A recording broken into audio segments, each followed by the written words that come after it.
yerinə yetirib. Gəncə 2016 Avropa Gənclər Paytaxtına həsr olunmuş silsilə tədbirlər davam edir. Belə tədbirlərdən biri Gəncə Asan Xidmət Mərkəzinin təşəbbüsü ilə həyata keçirilib. Mərkəzin könüllüləri idman sahəsində özlərini sınayıblar. 100-ə yaxın həvəskar velosipedçi velo yürüşdə iştirak edib.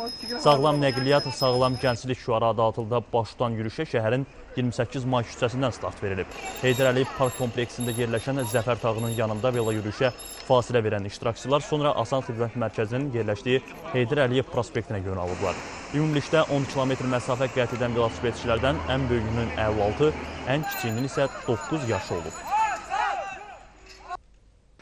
Bu layihə çərçivəsində biz istəyirik ki, geniş ictimaiyyətin diqqətini bir daha ekoloji təfəkkürə və eyni zamanda sağlam həyat tərzinə yönəldək və bugün bunun Gəncədə start verilməsi təsadüfi deyil. Bildiyiniz kimi Gəncə 2016-cı ildə Avropa gənclərinin paytaxtıdır və biz düşündük ki, bu cür layihənin məhz Gəncə şəhərindən başlanması daha məntiqli olardı. İdman xəbərlərindən bu qədər. İkinci saatda yenidən görüşmək ümidi ilə sağ olun.